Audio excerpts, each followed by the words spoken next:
ትልኛ አድማጮቻችን ተመልካቾቻችን እንደምን አላችሁ? እንደምን ሰነበታችሁ? ግርማ ካሳ ነኝ። ይህ ዋሜራ ነው።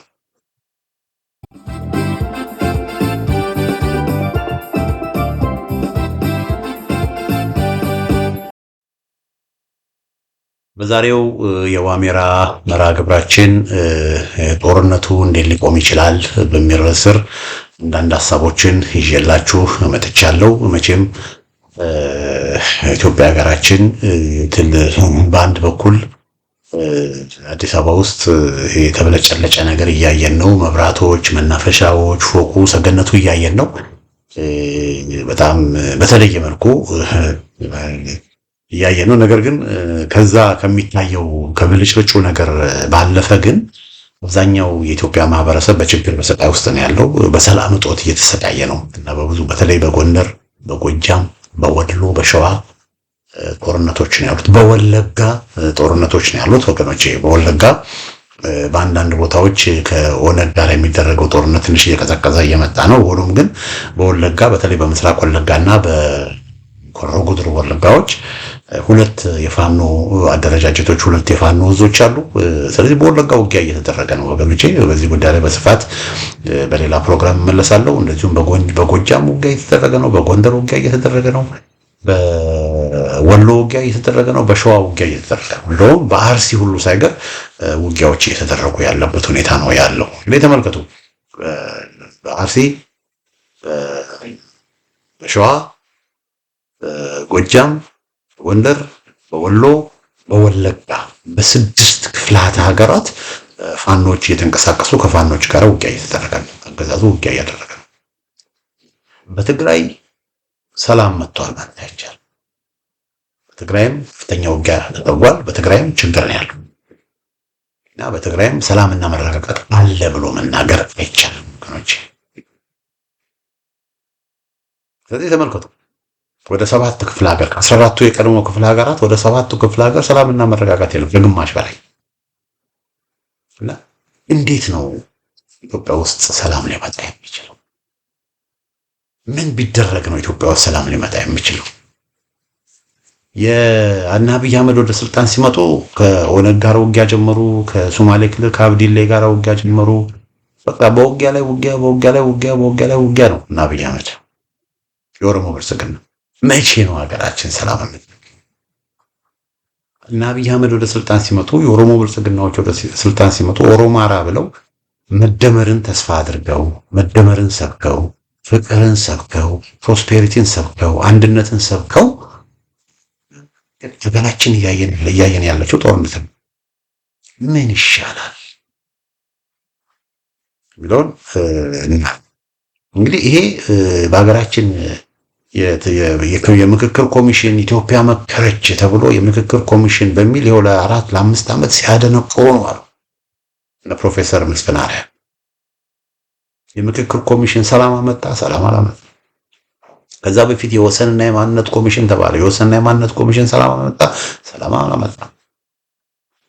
የእርቅ ኮሚሽን ተባለ። የእርቅ ኮሚሽን ሰላም አመጣ? ሰላም አላመጣ። 3 ኮሚሽኖች ተቋቁመዋል። 3 ኮሚሽኖች ሰላም አላመጣ። ከህወሓት ጋር ደግሞ የደቡብ አፍሪካ ስምምነት ተብሎ የደቡብ አፍሪካ ስምምነት ተፈረመ። የደቡብ አፍሪካ ስምምነት ሰላም አመጣ? ሰላም አላመጣ። መረጋጋት አላመጣ። ከኦነጎቹ ጋር የታንዛኒያው ጉባኤ ተደረገ። በታንዛኒያና በምናምን የተደረገው ጉባኤ ያመጣው ለውጥ አለ? ያመጣው ለውጥ የለም። ስለዚህ ምን ይሻላል? ሀገራችን ሰላም እንዲኖራት ምን እናደርግ? ምን ቢደረግ ይሻላል የሚለውን ጥያቄ መጠየቅ ያስፈልጋል ወገኖች። እንግዲህ ይህን ጥያቄ ከመመለስ በፊት መጀመሪያ ሰላም እንዳይመጣ በተለይ በአማራ ክልል ያለው ከፋኖ ጋር የሚደረገው ጦርነት ስለሆነ አሁን የከፋውና በጣም ብዙዎቻችንን እያነጋገረ ያለው ይሄ ከፋኖ ጋር የሚደረገው ጦርነት መጀመሪያውኑ ለምን ተነሳ የሚለውን መነጋገር ያስፈልጋል አድማጮቼ። ለምን የተነሳ ፋኖች ለምንድን ነው ያንን ጦርነት አገዛዙ ለምንድን ነው ከፋኖች ጋር ጦርነት የጀመረው? እዚህ ጋር ልብ እንድትሉ የሚፈልገው ይሄ ከፋኖች ጋር የሚደረገው ጦርነት ፋኖ የጀመረው ጦርነት ሳይሆን አገዛዙ የጀመረው ጦርነት እንደሆነ በትልቁ ሊሰመርበት ይገባል። ፋኖ የሚባል አደረጃጀቶች ብዙ አልነበሩም። በፊት እነ ምሬ ወዳጆ አካባቢ ምስራቅ አማራ ፋኖ የሚባል አለ። ጎንደርም ደግሞ በጣም በተበታተነ መልኩ እነ ሻለቃ ሰፈር መለስ፣ እነ ሻለቃ መሳፍንት፣ ወሸዋም ደግሞ የተወሰኑ ስብስቦች እና አቶ አሰግድ ምናምን ነው የነበሩት። ጎጃም ደግሞ እነ ዘመነ ካሴ የአማራ ህዝባዊ ኃይል የሚል ከትግራይ ጦርነት ጋር በተገናኘ አቋቁመው ፋኖችን ያሰለጥኑ ነበር። ገና የሶስተኛው ዙር የህወሓት ጦርነት ከመደረጉ በፊት እነሱም ቢሆን አገዛዙ ይሄ ነገር ችግር ይሆናል ስላለ ወደ 15000 የሚሆኑ የጎጃም ፋኖችን አገዛዙ አስሮ ነበር። ዘመነ ካሴንም ያኔ ነበር ያሰረው። እንደዚህ አይነት ሁኔታ ነው የነበረው። የተደራጀ ኃይልም የተደራጀ ምናምንም አልነበረም። ግን አሁን ምን ሆነ ወገኖች? አገዛዙ የኦሮሞ ልዩ ኃይል የኦሮሞ ልዩ ኃይልን ሳያፈርስ የሶማሌ ልዩ ኃይልን ሳያፈርስ ህወሓት ትጥቋን ገና ሳትፈታ የደቡብ አፍሪካ ሁሉ ሳይፈረም የደቡብ አፍሪካ ሁሉ ሳይደረግ፣ በነገራችን ላይ ህወሓት እስካሁን ትጥቋን አልፈታችም። የአማራው ማህበረሰብ ተለይቶ ትጥቁን እንዲፈታ ተወሰነ። ያው ከህወሓት ጋር በሚደረግ ጦርነት የማረከውን መሳሪያ መውረስ ትችላለህ ተብሎ በአዋጅ በክተት አዋጅ እኛ በህወሓት የመጣውን አደጋ መንግስት የመደበኛ ኃይል መመከት ስለማይችል ህዝቡ እንዲነሳ እና አብይ አህመድ ክተት አወጁ። ከዛ የአማራው ማህበረሰብ፣ የአማራው ሚሊሻ፣ የአማራው ገበሬ ታጥቆ ተደራጅቶ በሬውን ሸጦ መሳሪያ እየገዛ በህወሓት የማረከውንም እየተጠቀመ ራሱን አስታጥቆ በህወሓት ዘንድ የመጣውን አደጋ ቀለበሰ እና እናገኘው ተሻገር ብልጽግናዎች ምንድነው ያሉት? በአዋጅ የማረከውን መሳሪያ ሚነጥቅ የለም ብለው አዋጁን ያወጁት። አሁን ሁሉ ነገር የህወሓት ስጋት ከተቀለበሰባቸው በኋላ ህወሓት ለኛ ስጋት አይሆንም ብለው ካሉ በኋላ የኦሮሞ ብልጽግናዎች ምንድነው ያደረጉት? አይ አማራው እንደዚህ ኦርጋናይዝድ የሆነ የታጠቀ ኃይል ከሆነ ወደፊት ያሰጋናል በሚል እንደ መንግስት አማራውን ትጥቅ እናስፈታለን ብለው ተነሱ። እንደገና የአማራ ልዩ ኃይልም ደግሞ በጣም የሰለጠነ በጣም የተደራጀ በውቂያ ብቃት የተካነም ስለነበረ ብላደረጉ የአማራ ልዩ ኃይል መፍረስ አለበት ብለው በጀብደኝነት ህገ መንግስት የሚሉትን ራሱ በመሻር በጀብደኝነት የአማራ ልዩ ኃይልን አፈረሱ። የአማራ ልዩ ኃይልን ሲያፈርሱ የኦሮሞ ልዩ ኃይል አልፈረሰም፣ የሶማሌ ክልል ልዩ ኃይል አልፈረሰም፣ ህወሓት ትጥቋን አልፈታችም። ግን ለይተው አማራው ትጥቁን እንዲፈታ የአማራ ልዩ ኃይል እንዲበተን አደረጉ። ያን በሚያደርጉበት ጊዜ የአማራ ልዩ ኃይል የተቋቋመው በአማራ ክልል መንግስት ምክር ቤት ነው እና የክልሉ ምክር ቤት ነው የአማራ ልዩ ኃይልን አላስፈላጊ ሆኖ ካገኘው አይ ከዚህ በኋላ የአማራ ልዩ ኃይል መቀጠሉ አላስፈላጊ አይደለም ብለው አማራ ልዩ ኃይልን ይበተን። ነገር ግን እና አብይ አህመድ እና ሽመልስ አብዲሳ የአማራ ልዩ ኃይል የአማራ ምክር ቤት ሳይወሰድ ኢቭን የክልሉ ካቢኔ አስተዳደር የዶክተር ይልቃል ካቢኔ አስተዳደር ሁሉ ሳይወስን በጀብደኝነት የአማራ ልዩ ኃይል ተበትኗል። የዚህን ጊዜ የታጠቀው የአማራ ልዩ ኃይል ትጥቄን አልፈታም ብለው በጣም ጥቂቶቹ አድማ በታኝ ሆኖ አብዛኛው ግን ፋኖ ሆነ። ስለዚህ ፋኖ ቤዚክሊ ምንድነው በየቦታው ያለው ማህበረሰብ ትጥቄን አልፈታም፣ እኔማ ያኔ መንግስት አለ ብለን መንግስት አለ ብለን ተቀምጠን መንግስት ይጠብቀናል ስንል የመንግስት መከላከያ እኮ ጥሎን ነው ሄደው። ህወሓት በመትመጣበት ጊዜ መንግስት መከላከያ የሚባሉ የመንግስት ሻለቃዎች የሚባሉ እኮ እየፈረጠጡ ጥለው ነው ሄዱት። እኛን መጠበቅ ሲገባቸው ራሳቸውን ለማዳን ጥለው ሸሽተው ነው ሄዱት። ስለዚህ እኛ የሚጠብቀን መንግስት ስለሌለ ራሳችን በራሳችን የምንጠብቀው እኛ ነን። ልጆቻችን እንዳይደፈሩ፣ ሚስቶቻችን እንዳይፈሩ፣ ሴቶች እህቶቻችን እንዳይደፈሩ፣ እናት አባቶቻችን እንዳይዋረዱ ራሳችን ለምን መንግስት እኛን መከላከል አልቻለም በሚል አሁን ትጥቃችሁን እናስፈታችሁ ፍቱ ማለት ነገ ተገደሉ፣ ነገ ተጨፍጨፉ፣ ነገ ተፈናቀሉ ማለት ነው። ስለዚህ ይሄ የህልውና ጉዳይ ነው። በጭራሽ ትጥቃችንን አንፈታም ብሎ ህዝቡ እምቢ አለ እና በየቦታው ያለ ህዝብ ጎንደር ሄዱ፣ ጎጃም ሄዱ፣ ወሎ ሄዱ፣ ሸዋ ሄዱ፣ ወለጋ ሄዱ፣ በየቦታው ያለው ትጥቄን አልፈታም ማለት ለምን ትጥቄን ፈታው ማለት ነገ ትገደላለህ፣ ነገ ሊገለኝ የሚመጣ ኃይል ካለ የሚያድነኝ የለም፣ ለምን መንግስት አላዳነኝም። ስለዚህ ይሄ ችግር ይሄ ጦርነቱን የጀመረው እና አብይ አህመድ የጀመረው ኦሮሞ ብልጽግናዎች የጀመሩት ህዝቡን ትጥቁን ካልፈታ ሲሉ ትጥቁን አልፈታም ብሎ ህዝቡ ተነሳ። ፋኖ ማለት ይሄ የህዝብ ብሶትና የህዝብ አንገር የህዝብ ቁጣ የወለደው አደረጃጀት ነው። ፋኖ ከጀምሮ እንደሆነና እንደዋ ድርጅት ሆኖ የትጥቅ ትግል ለመመስራት የተነሳ ኃይል አይደለም። ፋኖ ማለት አድማጮቼ በተለያየ ቦታ ያለው ህዝብ አመፀ፣ ከዛ 10 ሆነው 50 ሆነው ጋንታ ሆነው ምናምን ሆነው ከዛ ትናንት ሲሰባሰቡ ከጋንታ ወደ ሻለቃ፣ ከሻለቃ ወደ ብርጌድ፣ ከብርጌድ ወደ ክፍለ ጦር፣ ከክፍለ ጦር ወደ እዝ እያሉ አሁን 2 ድርጅት ሆነዋል፣ አፋሕድና አፋብኃ። በዚህ መልኩ ነው የተሰባሰቡት ወገኖች። በዚህ መልኩ ነው አንድ ላይ የመጡት። ፋኖ የሚባለው ነገር የመጣው ከህዝብ ነው የመጣው። ፋኖ እንደዚህ አሁን ባለው ሁኔታ እንዲደራጅና ኦርጋናይዝ እንዲሆን ያደረገው ራሱ አገዛዙ። ለምን? የህልውና ትግል ስለሆነ። ስለዚህ ፋኖ አይደለም ጦርነቱን የጀመሩት እና አብይ አህመድ እና ወደ ጦርነት ከመገባቱ በፊት አድማጮቻችን ነው ወደ ጦርነት ከመገባቱ በፊት መጠየቅ ያለ ሁሉ ጊዜ የትም ጊዜ ጦርነት በሚገባበት ጊዜ መጠየቅ ያለባቸው ጥያቄዎች አሉ። አንዱ ጥያቄ የውጊያው ዓላማ ምንድን ነው? ወደ ጦርነት ሳይጌድ የውጊያውን ዓላማውን ማሳካት አይቻልም ነበር ወይ ተብሎ መጠየቅ አለበት። ይሄንን የኦሮሞ ብልጽግናዎች አልጠየቁም። ውጊያው የህዝብ ድጋፍ አለው ወይ? እኛ በይህንን የአማራ ልዩ ኃይል ትጥቁን መፍታት አለበት፣ ፋኖ ትጥቁን መፍታት አለበት ብለን ወታደር ወደ አማራ ክልል በምንልከበት ጊዜ ይሄ ህዝብ ይደግፈዋል ወይ? ህዝብ አይደግፈው። ውጊያውን ለማድረግ የኢኮኖሚ አቅም አለን ወይ? ውጊያ መምራት ቀላል አይደለም። ከአንድ ቦታ ወደ አንድ ቦታ ራሱ ሰራዊት ማመላለስ 10,000 20,000 ሰራዊት ማመላለስ፣ ጋዝ አለ፣ መሳሪያ አለ፣ ትጥቅ አለ። እያንዳንዷ ጥይት፣ እያንዳንዷ ቦምብ፣ እያንዳንዷ የከባድ መሳሪያ መድፍ ራሱ ብዙ ዋጋ ነው የምታስከፍል። ራሱ ናፍታው ጋዙ ራሱ ከአንድ ቦታ ወደ አንድ ቦታ የምንመላለስበት ብዙ ነው የሚያስከፍል። ስለዚህ ውጊያውን ለማድረግ የኢኮኖሚ አቅም አለን ወይ? ሌላ በቂ ስንቅና ትጥቅ ማቅረብ ይቻላል ወይ? ትግራይ ላይ ብቻ አይደለም አሁን ውጊያው፣ ጎንደር ላይ ያለው፣ ጎጃም አለው። እነዚህ ብዙ 4 ክፍለ ሀገራት ናቸው። ሰፊ ቦታ ነው። እዚህ ሰፊ ቦታ ላይ ከአንድ ቦታ ወደ አንድ ቦታ 600 ኪሎ ሜትር፣ 300 ኪሎ ሜትር፣ 400 ኪሎ ሜትር እየተጓዝን ለሰራዊቱ ስንቅና ትጥቅ ማቅረብ እንችላለን ተብሎ መጠየቅ አለበት። የሰራዊት አባላትስ የኛ የሰራዊት አባላትስ የመዋጋት አቅምና ዝግጅታቸው እንዴት ነው? 3 ወር 4 ወር አሰልጠነን የምንልካቸው ከዚህ በፊት ተኩሰው የማያውቁ ግን በ3 ወር በ6 ወር ልምምድ ብቻ የማያውቁት አገር በምንልክበት ጊዜ ተራራማ፣ ዋሻማ፣ ታማ ሸለቆ በምንልክበት ጊዜ ረጅም እንዲጓዙ በምናደርግበት ጊዜ አቅም አላቸው ወይ መጠየቅ ያስፈልጋል። ከዛ ስለ ሰራዊቱ በቂ ስንቅና ተጨማሪ ኃይል ማቅረብ የሚቻልባቸውን መንገዶችና ኮሪዶሮችን በአስተማማኝ ሁኔታ መጠበቅ ይቻላል ወይ? የደፈጣ ውጊያ አይደርስብንም ወይ? የሰራዊቱ አመራሮችስ ውጊያውን የሚመሩት በፖለቲካ ላይ ወይስ ሜዳ ላይ ባለው ነባራዊ ወታደራዊ ሁኔታ ተመርኩዘው ነው?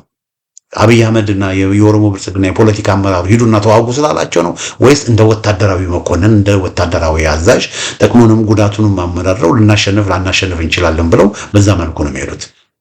በዛኛው ወገን ያለው ስለዚህ ጊዜ አሁን ፋኖን ማለት ነው የፋኖ ጥንካሬና የመዋጋት ወኔና ቁርጠኝነትስ እንዴት ነው ከኛ ወታደሮች ጋር ሲነጻጸር?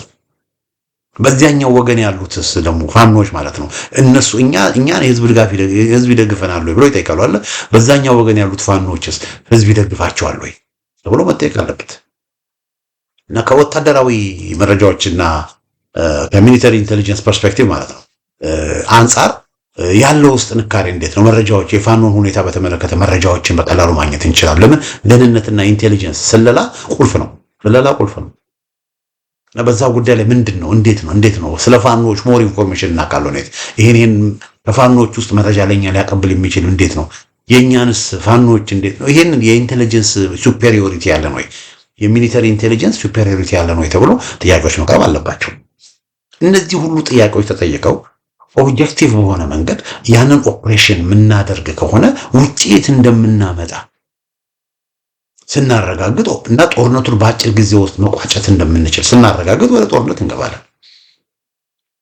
እና ሁሌ ወደ ጦርነት ከመገባቱ በፊት መጠየቅ ያለባቸው ጥያቄዎች አሉ። እንትና በአርት ኦፍ ዎር የሚባል መጽሐፍ የጻፈ ሱንዙ የሚባል የሚሊተሪ ስትራቴጂስት አለ። ከ2000 ዓመት በፊት ቻይና ነበር። ብዙ ጊዜ ጠቅሰዋለሁ። እና ይሄ ሚሊተሪ ስትራቴጂስት ምን ይላል? ጦርነት አንድ ብርቱና አስተዋይ ጀነራል ወደ ጦርነት ከመግባቱ በፊት ጦርነቱን ያሸንፋል። ወደ ጦርነት ከመግባቱ በፊት ነው ጦርነቱን የሚያሸንፍ። ጠቃማ ጀነራል ግን ጦርነቱ ውስጥ ከገባ በኋላ ጦርነቱን ለማሸነፍ ይሞክራል። ምን ማለት ነው? አስተዋይ ጀነራል ከሆነ ቅድም ያልኳችሁ ጥያቄዎች በሙሉ ይጠይቅና የት ቦታ ነው የምዋጋው? የምዋጋበት ቦታ ተራራማ ቦታ ነው፣ ሜዳማ ቦታ ነው፣ ቁልቁለት ነው፣ ዳገት ነው፣ በጣም ይበርዳል፣ በጣም ይሞቃል። የኔ ሰራዊት ያንን መቋቋም ይችላሉ? በቂ መሳሪያ አለን? በቂ ሎጂስቲክ አለን? በዛ ሳይድ ያሉት የሰራዊት ብዛታቸው ምንድነው? የኔስ ብዛት ምንድነው? የሰራዊቱ ጥንካሬ፣ የኔስ ጥንካሬ፣ የሰራዊቱ የመዋጋት ፍላጎት፣ ሞሜንተም፣ ሞቢላይዜሽን፣ ወኔና ቁርጠኝነት፣ እዚህስ እነዚህን በሙሉ ካወዳደረ በኋላ አይ ይሄንን ጦርነት ማሸነፍ አልችልም፣ ማሸነፍ ስለማንችል ወደ ውጊያ ባንሄድ ይሻላል፣ ሌላ መንገድ እንፈልግ ይላል አስተዋይ ጀነራል። በእርግጥም ደግሞ ያለውን ሁኔታ አመዛዝኖና ፈትሾ ማሸነፍ እንደሚችል ግን ካረጋገጠ ወደ ውጊያ ይገባል። ወደ ውጊያ ሲገባ ኦልሬዲ ማሸነፍ እንደሚችል አረጋግጦ ስለሆነ ብዙ ጊዜ ያሸንፋል። ስለዚህ ለዚህ ነው አስተዋይ ጀነራል አስቀድሞ ጥያቄዎችን ጠይቆ ሆምወርኩን ስለሚሰራ ማሸነፍ እንደሚችል ሲያረጋግጥ ስለሆነ ወደ ጦርነት የሚገባው ያሸንፋል። ስለዚህ ወደ ጦርነት ከመግባቱ በፊት ያሸንፋል ብሎ ሱንዙ ያለው ይሄንን ነው። ደካማ ጀነራል ግን በስሜት የሚሆን በፖለቲካ ውሳኔ የሚሆን በተለያየ ምክንያት ወደ ጦርነት ይገባና ከዛ በቃ ኳግማየር ይፈጠራል። በቃ ስታክ ያደርጋል። ኳግማየር ጦርነቱን ማሸነፍ አይችልም። ስለዚህ ጦርነቱ ውስጥ ሆኖ ምን ይሆናል ማለት ነው? ለማሸነፍ ይሞክራል። እና አብይ አህመድ የኦሮሞ ብልጽግናዎች እንግዲህ አድማጮች ይሄንን ነው እያደረጉ ያሉት። የኦሮሞ ብልጽግናዎች ይሄንን ነው እያደረጉ ያሉት። እና ምንድነው ያልናቸው በፊትም ይሄን ጦርነት አታድርጉ፣ ከፋኖ ጋር የሚደረግ ጦርነት ትሸንፋላችሁ፣ ፋኖን ማሸነፍ አትችሉም። ፋኖ ህዝብ ነው። የህዝብ ከፍተኛ የህዝብ ድጋፍ አለው ፋኖ። ሁለተኛ ፋኖ ከፍተኛ የውጊያ ብቃት አለው። በህወሓት ጦርነት ትልቅ ልምድ ያካበቱ ናቸው የጎንደር ልጆች፣ የሸዋ ልጆች፣ የወሎ ልጆች፣ የጎጃም ልጆች።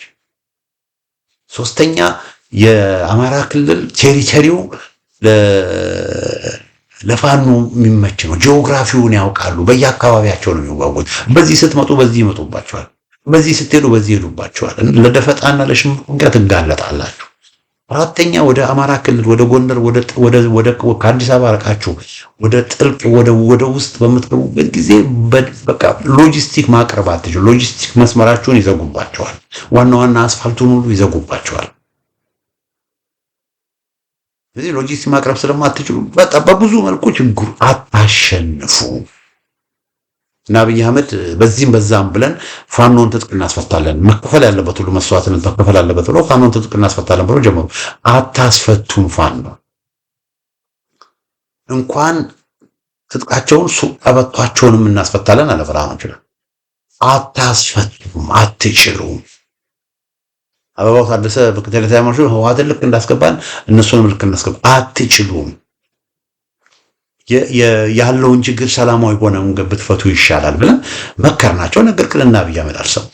ስለዚህ ይሄ ጦርነት ወገኖቼ ይሄ ጦርነት እንዲቆም ከተፈለገ ምን ይደረግ የሚለውን ጥያቄ ከመጠየቅ በፊት ይሄ ጦርነት እንዴት ተጀመረ የሚለውን ጥያቄ ስናነሳ ይሄ ጦርነት የተጀመረው በኦሮሞ ብልጽግናዎች አለማስተዋል፣ ድንቁርና ማለት ሲንግል ሃንድሊ በእነ አብይ አህመድ በእነ ሽመልስ አብዲሳ በኦሮሞ ብልጽግናዎች ጀብደኝነት፣ ጥጋብ ነው፣ አለማስተዋል ነው፣ ድንቁርና ነው ይህ ጦርነት የተጀመረው። አስተዋይ ቢሆኑ ኖሮ እዚህ ጦርነት ውስጥ ገብቶ መውጣት እንደማይችሉ ቢያውቁ ኖሮ መጀመሪያውኑ ወደ ጦርነት አይገቡም። መጀመሪያውኑ የአማራውን ማህበረሰብ ትጥቁን እናስፈታ ብለው አይደፍሩም ነው። የአማራ ማህበረሰብን መሰረታዊ የሆኑ ጥያቄዎች ለማስተናገድ ይሞክራሉ።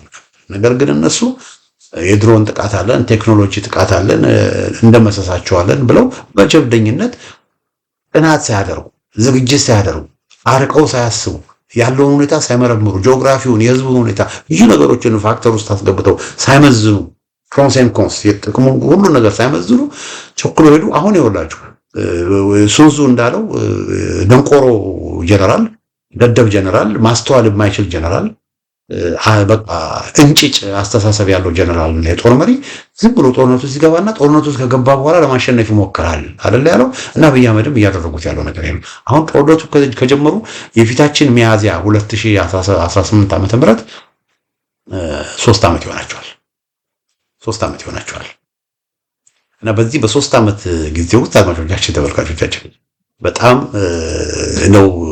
እዚህ ጋር ተመልከቱ። አሁን ለምሳሌ ሚያዚያ 20 2015 ዓመተ ምህረት ነው ጦርነቱ የተጀመረው፣ ሚያዚያ 2015 ዓመተ ምህረት። ከዛ በፊትም የተወሰነ ችግር ነበረ፣ ግን በዋናነት ሚያዚያ 2018። ከዛ ሚያዚያ 20 ቀን 2018 ዓመተ ምህረት ምን ሆነ? ከሚያዚያ 20 እስከ ሐምሌ 20 ድረስ አገዛዙ በ3 ወር ጊዜ ውስጥ በ3 ዓመት ጊዜ ውስጥ ፋኖን አጠፋለሁ ብሎ ከፍተኛ ዘመቻ አድርጎ ፋኖን ሊያጠፋ አልቻለም። ስለዚህ ከሚያዚያ 20 እስከ ሐምሌ 20 ድረስ ፋኖቹ በቂ በሆነ መንገድ ራሳቸውን መመከት ጀመሩ። ራሳቸውን ተከላከሉ። አያችሁ፣ ጦርነቱን የጀመሩት እንደውም ሚያዚያ 20 ላይ የጀመሩት 3 ቦታ ነው። አንዱ አጅሬ ጃኑራ ዳባት አካባቢ ሻለቃ መሳፍንትን ለመግደል፣ ከዛ ጎብዬ እነምሬን ለመግደል ቆቦ አካባቢ ቆቦ ጎብዬ፣ ሶስተኛው ደግሞ አቶ አሰግድን ኮማንደር አሰግድን ማጀቴ አካባቢ ለመግደል። ማጀቴ ጎብዬና አጅሬ ጃኑራ ነው። 3ቱ ጋር ነበር ውጊያ የተደረገው። ከፍተኛ ውጊያ ተደረገ።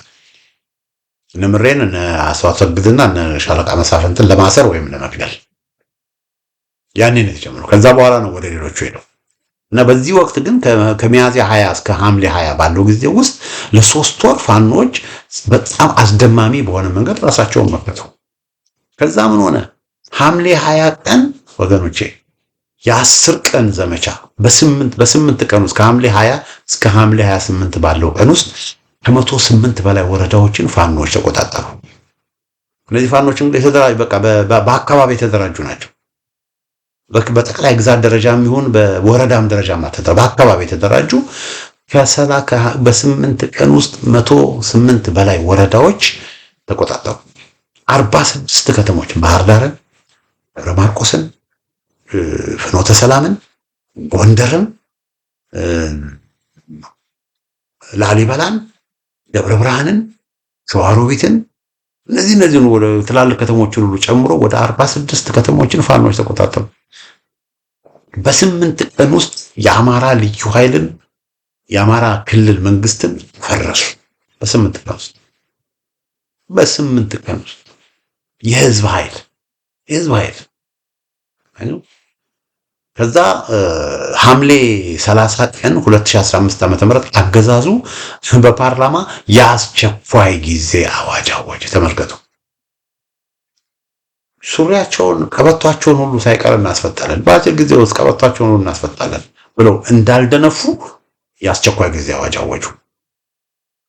ያለውን ነገር ወደው ተገደው ፋኖን መቋቋም እንዳልቻሉ አመኑ። ከኦነግ ጋር ለ6 ነው ለምናምን ዓመት ሲያደርጉ የአስቸኳይ ጊዜ አዋጅ አላወጁ። የኦነግ ትኖች የኦሮሞ ክልል መንግስትን አላፈረሱ። ፋኖ ግን ገና በተነሳ በ8 ቀን ውስጥ የአማራ ክልል ኃይልን የአማራ ክልል መንግስትን ሙሉ ለሙሉ አፍርሷል። እና በሐምሌ 30 የአስቸኳይ ጊዜ አዋጅ ታወጀ። በዛ መስከረም 3 ቀን 2016 ዓመተ ምህረት ፋኖች እንደገና ኦፕሬሽን አደረጉ። ከዛ ከዋና ከተሞች መጥቶ ከዛ መስከረም 3 ላይ ደሴ ዙሪያ እና እንደነ ምንጃር የመሳሰሉ በቀደም ሲል በነበሩት ኦፕሬሽን ያልተደረገባቸው አካባቢዎች ሁሉ ሳይቀር ፋኖች አድማሳቸውን አሰፉ። መስከረም 3 2016 ዓመተ ምህረት ከዛ መስከረም 20 ቀን 2016 ዓመተ ምህረት አገዛዙ እንደገና በአዲስ መልክ እንደገና ደግሞ ተነጋገሩ፣ ገመገሙ። አብይ አህመድም ጀነራሎቹ ምንድነው ይሄን ሁሉ አደረግን፣ ድሮን ተጠቀምን፣ ጀት ተጠቀምን፣ ሄሊኮፕተር ተጠቀምን፣ ግን ይወለና ጠፋቸው፣ ምን እናድርግ ተባለ። እንደገና የመስከረም ዘመቻ ብለው እንደገና ጀመሩ። በቃ ፋኖን በተለይ የመስከረም ዘመቻ ነው። የመስከረም 2016 ፓርላማው ከመከፈቱ በፊት በናም ንግግር አብይ ከማድረጉ በፊት ፋኖ መጨረስ አለባቸው ብሎ አብይ አህመድ መመሪያ ሰጠ። ጀነራሎቹም እንደገና ሰራዊት ላኩ፣ ተደመሰሱ። ከዛ የጥቅምት 20 ቀን ደግሞ የጎጃም እዝ ተመሰረተ። ጎጃም እዝ ማለት የተበታተኑ አልነበሩ በየቦታው። አሁን ጎጃም ጠቅላይ ግዛት ያሉት ፋኖች በሙሉ የጎጃም እዝ በጎጃም እዝ ስር በአንድ ላይ ተሰባሰቡ። አያችሁ፣ በጠቅላይ ግዛት ደረጃ ማለት አሁን ያንን ተከትሎ ጥቅምት 20 ቀን 2015 ዓ.ም የጎጃም እዝ ምስረታን ተከትሎ የጥቅምት ዘመቻ ታወጀ 2016 እና በመሐመድ ተሰማ የሚመራ ምስራቅ እዝ ሁሉ ወደ ጎጃም መጣ። እንግዲህ ሰሜን ምዕራብ እዝ በጀነራል ብርሃኑ በቀለ ይመራል። እንደገና ምስራቅ እዝም በመሐመድ ተሰማ የሚመራ ከምስራቅ እዝ ጦር መጣ እና እነ ዝናቡ ያሉበት ቦታ ፈረስ ቤት አካባቢ ወላ ደጋ ዳሞት የእምብርት የሚባለው የጎጃም እምብርት የሚባለው ቦታ እዛ አካባቢ ውጊያ አደረጉ። በአምስት አቅጣጫ ወደ ገብተው ውጊያ አደረጉ። ግን በጣም በሚያስደምም ሁኔታ የጎጃም ፋኖች እነ ሻለቃ ዝናቡ በሚያስደምም ሁኔታ ይህንን ክፉና አረመኔ አገዛዝ ለመሰሱት አልቻሉም። ከዛ ጥር 30 ቀን 2016 ዓ.ም እንደገና የአስቸኳይ ጊዜ አዋጁን እንደገና አደሱ። ያሳያችሁ በሶስት ሳምንት በአንድ ወር በሁለት ወር እንደመሰሳለን ፋኖ እናጠፋለን ብለው እንዳልዛቱ ጥር 30 2016 ዓ.ም እንደገና የአስቸኳይ ጊዜ አዋጅ ታወጀ። ከዛ ግንቦት 1 ቀን 2016 ዓ.ም ደግሞ ክረምቱ ከማለቁ በፊት ተብሎ ብለው ደግሞ እንደገና ሌላ ዘመቻቸው። ይሄ እንግዲህ መጀመሪያው ነው።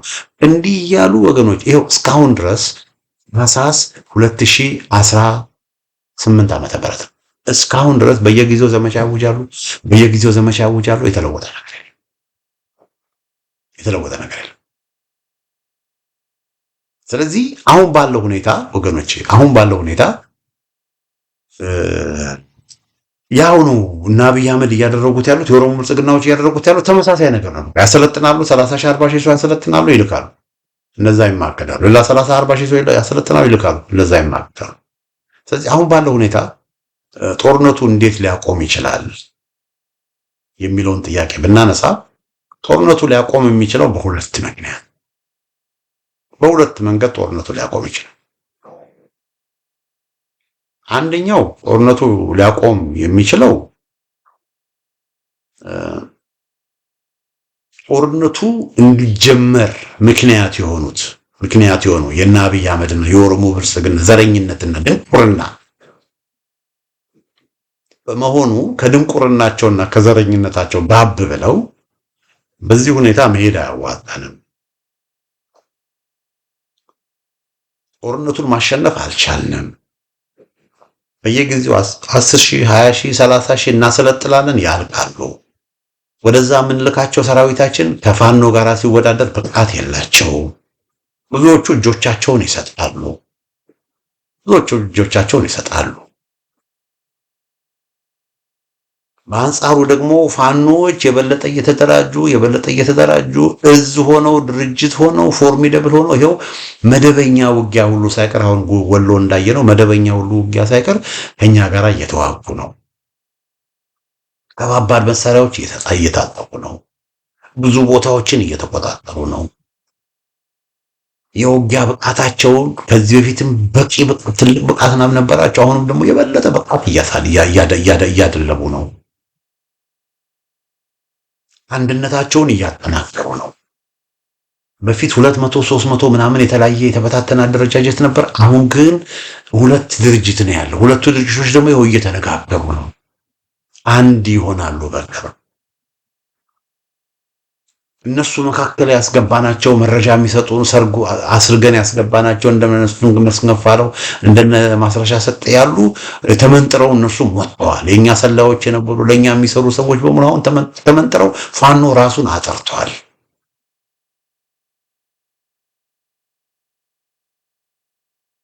ለወታደሩ ቀለብ ለወታደሩ ስንቅ የምናመላለስበት ኢኮኖሚያችንም እየወደቀ ነው።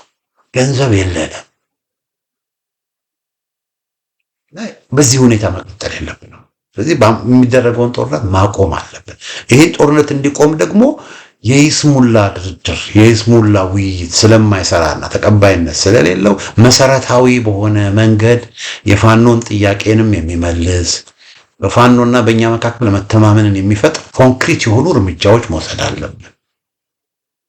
ያው አንድ ያሰሯቸውን በሙሉ መፍታት፣ ሁለት ጦርነት በሚደረግባቸው ወለጋን ጨምሮ ወለጋን ጨምሮ ከፋኖ ጋር ጦርነት በሚደረግባቸው ቦታዎች በሙሉ ተኩስ አቁም ማወጅ፣ ከዛ ያለ አንዳች ቅድመ ሁኔታ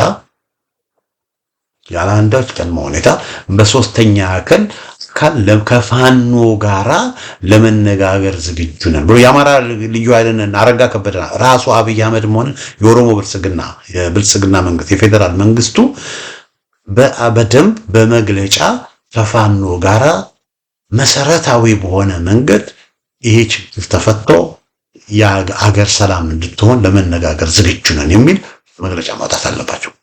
ሶስት ነገር ማድረግ አለባቸው። ጦርነቱን ማሸነፍ እንደማይችሉ አውቀውና ተረድተው አንድ ያሰሯቸውን በሙሉ መፍታት አለባቸው። የታሰሩት በሙሉ መፈታት አለባቸው። አንድ ሁለተኛ የተናጥል የተኩስ አቁም ማወጅ አለባቸው። በጎንደር፣ በጎጃም፣ በወሎ፣ በሸዋ፣ በወለጋ ፋኖች ላይ ውጊያ ለመክፈት የተሰማሩ ወታደሮች መከላከያዎች በሙሉ ከዛ አካባቢ ለቀው ወደ ካምፓቸው መግባት አለባቸው። ስለዚህ የተናጠል የተኩስ አቁም ማወጅ አለበት። ለትግራይ እንዳደረጉት ሁለቱ ካደረጉ በኋላ ከዛ በኋላ በሶስተኛ አካል ለድርድር መዘጋጀት አለባቸው። ለሶስተኛ አካል እነዚህን ከአገዛዙ ጋራ በምንም ታምር ድርድር መኖር የለበትም የሚል አቋም ያላቸዋል። አገዛዙ መወገድ አለበት የሚል አቋም ያላቸዋል። ልክ ነው። አገዛዙ መወገድ አለ። ግን ቢያንስ አትሊስት እነዚህን ነገሮች ካደረጉ አገዛዙ መወገድ አለበት የሚል አቋም ያላቸው ሰዎች አቋማቸውን ሊያለዝጉ ይችላል።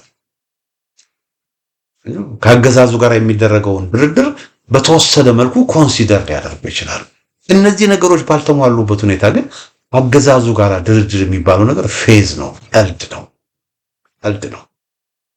ስለዚህ አንዳንድ ሰዎች ውይይት ያስፈልጋል፣ ድርድር ያስፈልጋል፣ ንግግር ያስፈልጋል። ውይይት እንዲኖር ከተፈለገ፣ ድርድር እንዲኖር ከተፈለገ አንድ አገዛዙ ተኩስ ማቆም አለበት።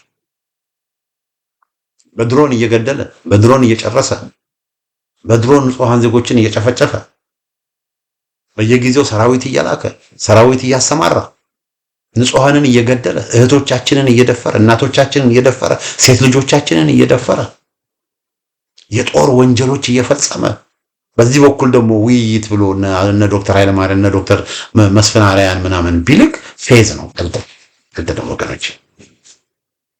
አይወድም፣ አይሰራ።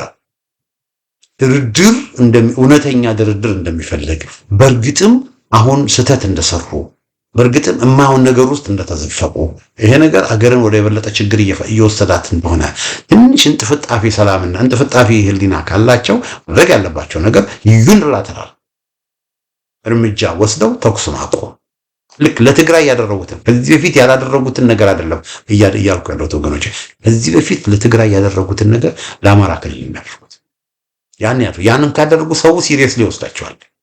ያንን ካላደረጉ ግን ሲሪየስ እንደገና ደግሞ ያሰሯቸው እንደነ መስከረም አበራን እንደነ ጎበዜ ሲሳይን የመሳሰሉትን በሙሉ አንኮንዲሽናል ያለ አንዳች ቅድመ ሁኔታ ይልቀቁ። ያኔ ሲሪየስ መሆናቸውን ሰው ያውቃል። አይ እነዚህ ሰዎች የምር በእውነት ምናልባት ለሐቀኛ ድርድርና ለሐቀኛ ውይይት ፈቃደኛ ሊሆኑ ይችላሉ ብሎ ሰው ሊያስብ ይችላል። ያን ባላደረጉበት ሁኔታ ግን ከነሱ ጋር የሚደረግ ውይይትም የለም፣ ከነሱ ጋር የሚደረግ ድርድርም የለም። ስለዚህ አንዱ ሰላም ሊመጣ የሚችልበት መንገድ አድማጮቼ፣ ተመልካቾቼ እንደው እንጥፍጣፊ ህሊና ካላቸው ነው ሰዎች እና አብይ አህመድም የኦሮሞ ብልጽግናዎች እንጥፍጣፊ ህሊና ካላቸው ትንሽ እንኳን የእግዚአብሔር መንፈስ ውስጣቸው ካለ ትንሽ እንኳን ለህዝብና ለሰው ልጆች ሀዘኔታ ካላቸው ይህን እርምጃ ወስዳሉ። ይህን ካረጉ በዚህ መልኩ ምናልባት ነው የምላችሁ ምናልባት በፌደራል መንግስቱና በፋኖ መካከል ውይይቶች ተጀምረው ህገ መንግስቱ ምናምን የሚሉትን ነገር ቢቀበላቸው የለም እንደገና የሽግግር መንግስት ተቋቁሞ የሽግግር መንግስት ተፈጥሮ በሽግግር መንግስቱ አዲስ ህገ መንግስት ተጽፎ እንደገና ሁሉንም አሸናፊ ያደረገ አሰራር እንዲዘረጋ ማድረግ ይቻላል ይሆናል። ይሆናል። ግን እና አብይ አህመድ እስረኞችን ሳይፈቱ ውጊያውን እያደረጉ በአንድ በኩል ውጊያ እያደረጉ በአንድ በኩል ግፍና ሰቆቃ እየፈጸሙ በህገ መንግስቱ መሰረት ሁሉ ነገር መፈታት ፋኖ እኮ ህገ መንግስቱን አልቀበልም ብሎ እኮ ነው እየተዋጋ ያለው። በቃ ይሄ ህገ መንግስት እኔን ለእልቂት እየጋበዘኝ ስለሆነ ይህን ህገ መንግስት አልቀበልም። ስለዚህ እነሱ ህገ መንግስቱ በህገ መንግስቱ መሰረት የሚሉ ከሆነ ተቀባይነት የለውም። እና ይሄንን ነገር ማስተካከል ከተቻለ ፈንዳመንታል በሆነ መንገድ በቃ አገር ችግር ላይ ናት፣ በውይይት እንፍታ። ህገ መንግስት አክብሩ በህገ መንግስቱ መሰረት የሚለውን ጃንክ ወደዛ ትለው በሰላም በውይይት እንፍታ የሚል አቋም ከያዙ በዚህ ችግሩ ሊፈታ ይችላል። ሌላ ችግሩ ሊፈታ የሚችለው አድማጮቼ ፋኖ ሲያሸንፍ፣ ፋኖ አሸናፊ በሚሆንበት ጊዜ ጦርነት ይቆማል እና አብይ ፋኖን በመደምሰስ ፋኖን በማጥፋት ልክ የአብዲሌን መንግስት እንዳጠፉት ማለት ነው፣ የሶማሌ ሚሊሻዎች እንዳጠፉት ፋኖን በመደምሰስና ፋኖን በማጥፋት ጦርነት ሊቆም አይችልም። ፋኖ ግን አገዛዙን በማስወገድ ጦርነቱ ሊቆም ይችላል። ሁለተኛ አማራጭ።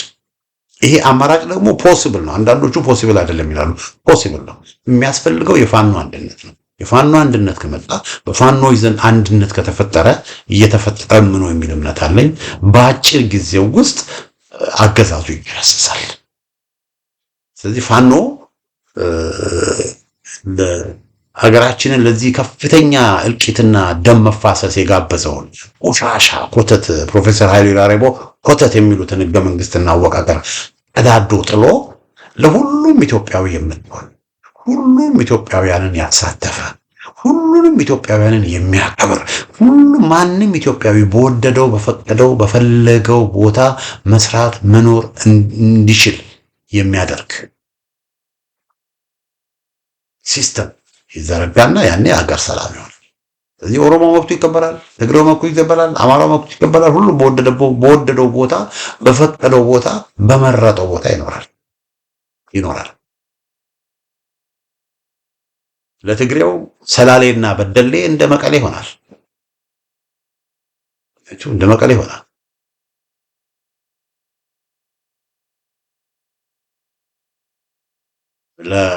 ለአማራው ሶማሌው ዛት ድሬዳዋ ለሚኖረው ሰው አድዋ እንደ ድሬዳዋ ይሆንለታል።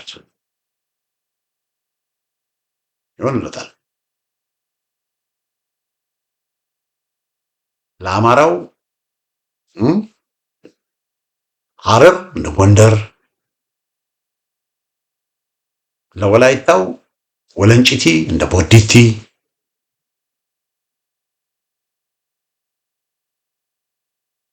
ለሶማሌው ጅጋ እንደ ጅጅጋ። አያችሁ፣ ሁሉም ኢትዮጵያዊ በፈለገበት ቦታ። ለጉራጌው ሶዶ ጉራጌው እንጀባራ እንደ ቡታጅራ እንደዚህ እየገጣጠምኩ ላውራ እንጂ እና እንደዚያ ይሆናል። ለትግሬው ቡሬ እንደ ሽሬ እንዲህ የሆነ ሰው በፈለገው በወደደው ቦታ ይኖራል። ትግሬ፣ ኦሮሞ፣ አማራ ሳይባል። ይሄ የሚሆነው ግን ፋኖ አሸናፊ ሆኖ 4 ኪሎ ሲገባ፣ ፋኖ አሸናፊ ሆኖ 4 ኪሎ የመግባት እድሉ ደግሞ በጣም ከፍ ያለው። ስለዚህ በሁለት ነገር ነው ጦርነት ሊቆም የሚችለው እና ፋኖን ብዙዎቻችን ስንደግፍ ከፋኖ ጎን ብዙዎቻችን ስንቆም አድማጮቻችን ጦርነት እንዲቆም ስለምንፈልግ የፋኖ መጠናከር የፋኖ አንድ መሆን ጦርነትን ስለሚያስቆም ነው። ጦርነት ስለምንወድ አይደለም።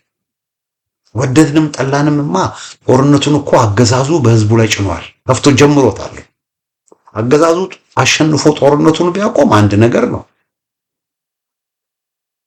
ወይም አገዛዙ ደግሞ ለሁለተኛ ድርድር ቢዘጋጅና በውይይትና በድርድር ችግሩ ቢፈታ ሌላ ነገር ነው።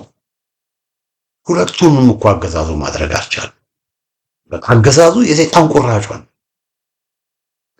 ስለዚህ ያለው መንስ ምንድነው? በቃ በዚህ በኩል ፋኖን አጠናክሮ ፋኖ በአሸናፊነት እንዲሁ ልክ ናዚ ጀርመኒ እንደተሸነፈው ፋሺስቶች እነ ጣሊያን እንደተሸነፉት እንደዚሁ የኦሮሞ ብልጽግና ናዚዛዊ የሆነው ዘረኛ የሆነው የኦሮሞ ብልጽግና ተሸንፎ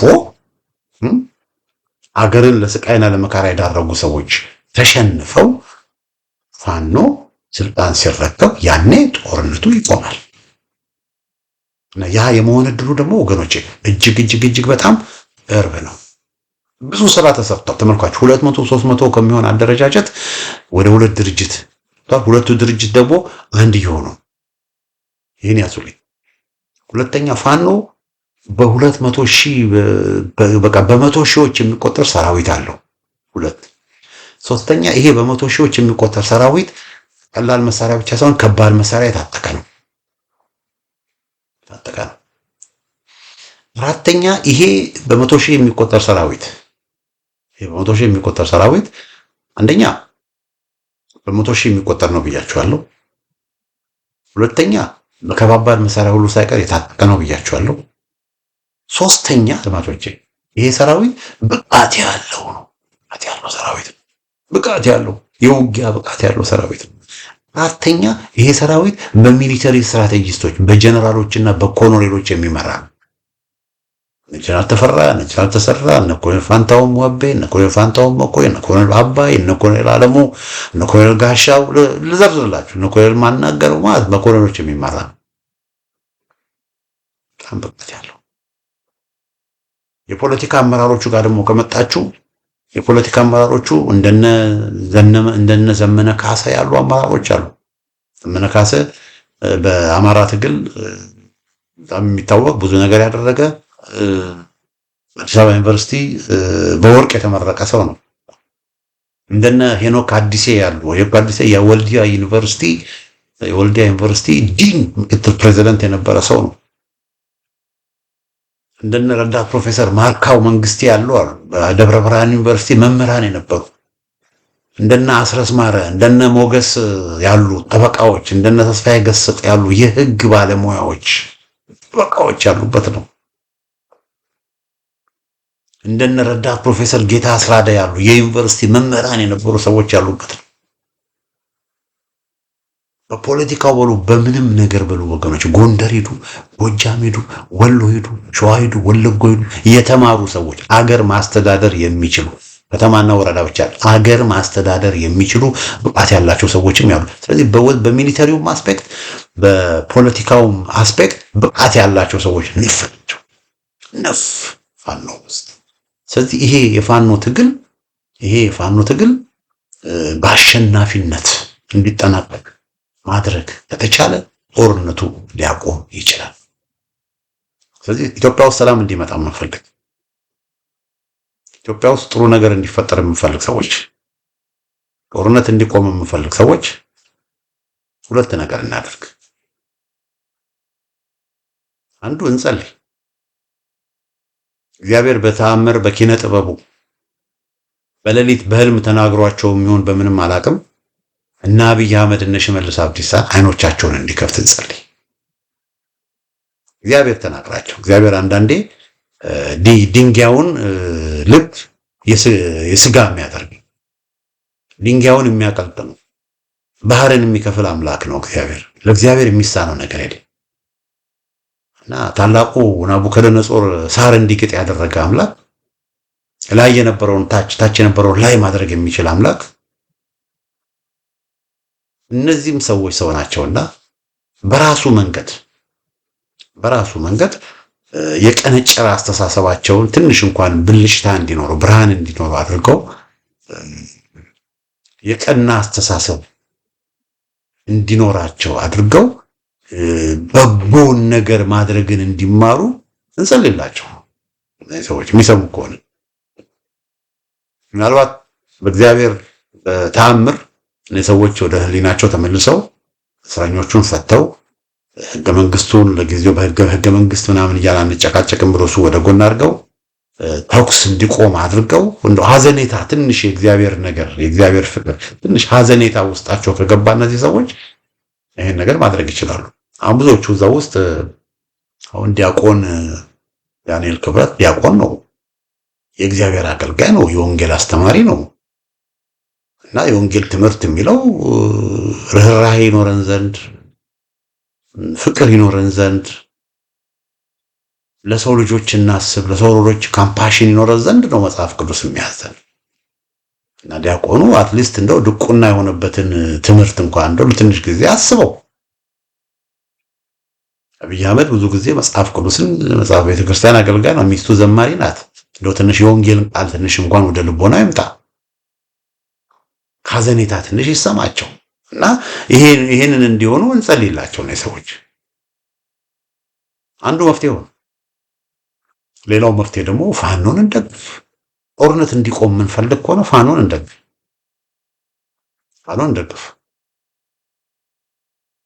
አንዳንዴ እግዚአብሔር ቢሰራውን አናውቅም ወገኖች።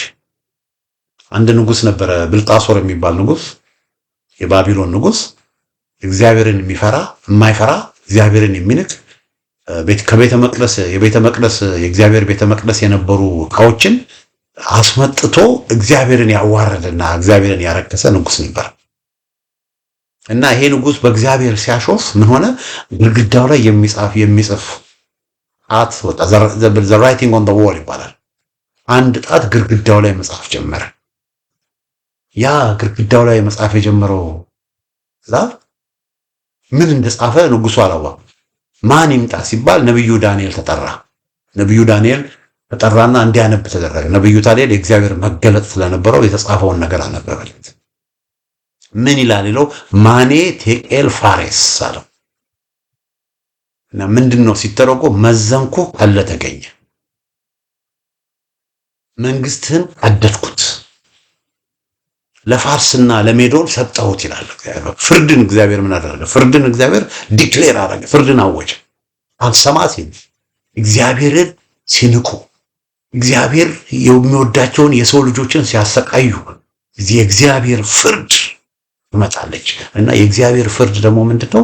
ናቡከደነጾር ዙፋኑ ላይ እንዳለ ሜዶናውያንና ፋርሳውያን ባቢሎንን ወረው ከተማዋን ያዙት። ስለዚህ እግዚአብሔር ያንን ንጉስ ምንድነው ያልኩህ? መዘንኩህ ቀለ ተገኘ፣ መንገድህንም ምንድነው መንግስትንም ቀደድኩት፣ መንግስትንም ቀድጄ ለፋርስና ለሜዶኖች ሰጠውታል። ልክ እንደዛ ያ ቃል እንደወጣ ምንትኖች ምንድነው ኤንቮዎች መጡና ንጉስ ሆይ ሜዶናውያንና ፋርሳውያን ገቡ ከተማው ተብሎ በቃ በዚህ መልኩ ምንድነው የእግዚአብሔር ፍርድ በዚህ ንጉስ ላይ ወረደ። ስለዚህ አብይ አህመድ ካልሰሙ፣ ሰዎች የሚላቸውን ካልሰሙ፣ ራሳቸውን እንደ አምላክ ቆጥረው ለሰው ልጆች ርህራሄ ከሌላቸው የሰው ልጆችን ህይወት ከመለወጥ ይልቅ ብልጭታ፣ ጌጣጌጦች፣ መብራት ምናምን እያደረጉ ለሰው ደንታ፣ የሰው ስቃይ፣ የሰው መከራ፣ የእናቶች እንባ ምንም የማይመስላቸው ከሆነ የእግዚአብሔር ፍርድ በእነሱ ላይ ይሆናል። እና አንዱ የእግዚአብሔር በትር ደግሞ ፋኖ ነው ብዬ ነው የማምነው። ስለዚህ እግዚአብሔር ፋኖን ሲያስነሳ የፋኖ መነሳት የእግዚአብሔር በትርም ሊሆን ይችላል። አልናቅም፣ የእግዚአብሔርን አሰራር አለ። ስለዚህ ወገኖቼ እነዚህ ሰዎች ልቦና ገዝተው ፈሪሃ እግዚአብሔር ውስጣቸው አድሮ ርህራሄ ውስጣቸው አድሮ መንፈስ ቅዱስ ቀርቧቸው ጥሩ ነገር ያደርጉ ዘንድ ጸልይላቸው። ካልሆነም ደግሞ ማኔ ቴቄል ፋሬስ እንደሚባለው መንግስታቸውን እግዚአብሔር ምን ያደርገዋል? ይቀደዋል። ለምን? እግዚአብሔር እውነተኛ ዳኛ፣ እግዚአብሔር እውነተኛ ዳኛ። ሰው ፊትን አይቶ ያርዳል፣ እግዚአብሔር ግን ልብን ያያል። እግዚአብሔር ለድሃው የሚያስብ የተጎዱትን የሚመለከት አምላክ እግዚአብሔር ይፈርዳል። እና የፋኖችን በእግዚአብሔር ሐሳብና በእግዚአብሔር ቅዱስ ደግሞ የፋኖቹ በዚህ መልኩ መጠናከርና በዚህ መልኩ በአጭር ጊዜ ውስጥ እንዲመሆን የእግዚአብሔር እጅ ሊኖርበት ይችላል። አናውቅም። ስለዚህ አንዱ ጦርነቱ እንዲቆም እና አብይ ከተለወጡና መልካም ነገር ካደረጉ ጦርነቱ ይቀራል። ሁለተኛ እና አብይ ደግሞ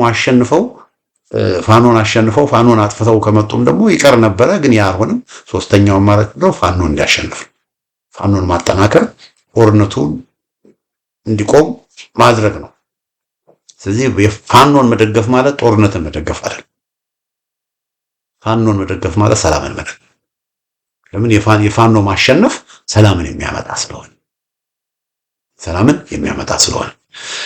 አድማጮቻችን ለዛሬ ያዘጋጀው ዝግጅት ይመስላል። በሌላ ጊዜ በተመሳሳይ ፕሮግራም እስክንገናኝ ደህና ሁኑ።